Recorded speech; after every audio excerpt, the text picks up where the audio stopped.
For today's video ay magre-review tayo ng Princess. So gagawa tayo ng account dito. Ilagay naman phone number, password at mag-register.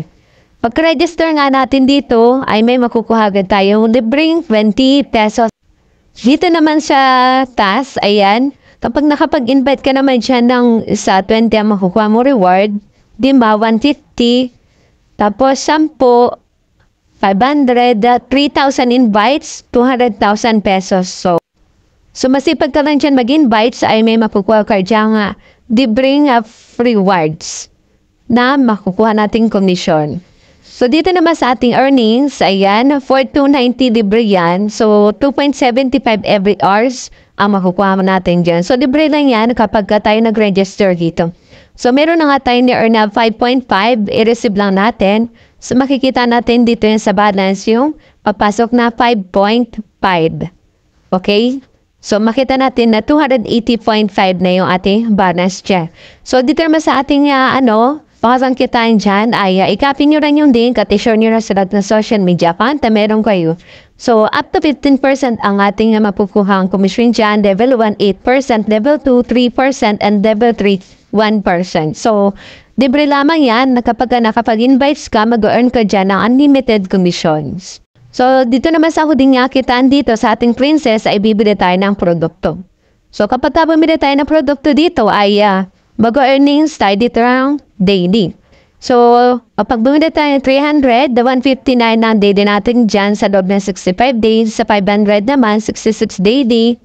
Then, ayan palaki na siya. So sa 1 to 168 daily natin, sa Princess 3 to 384 daily, pag binili natin yung 5,768 daily ang ating earnings dyan. So Princess 5, 10,000 Prada pag bumili tayo. So 1,602 yung daily natin mapupuha sa loob ng 65 days. Princess 6, 18,000 yung produkto pag binili natin. So 3,000 yung daily natin. So pataas yan, napapansin natin na pataas up to 80,000 pesos yung product kapag binili natin. Magiging 15,999 yung daily natin dyan sa loob ng 65 days. So, ayan na, mapapansin nyo na pataas na siya. Sa Princess 10, ganun din, and Princess 11. So, hanggang 180,000 nga yan, guys, na nakalagay dyan.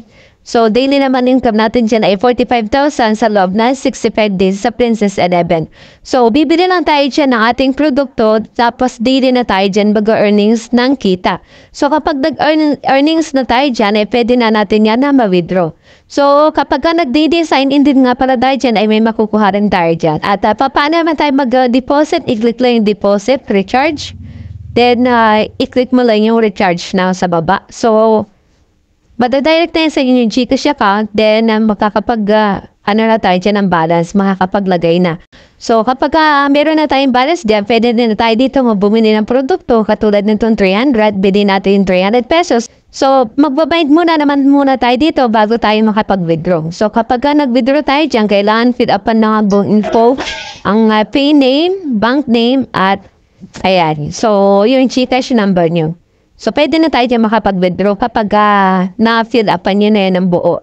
Then, ganun lang na makadali, pwede nyo i-download at yung customer service dyan, pwede kayong magtanong. Pindutin mo lang yung button sa customer service once sa may katanungan. So, dito na lang ang aking video. Thank you!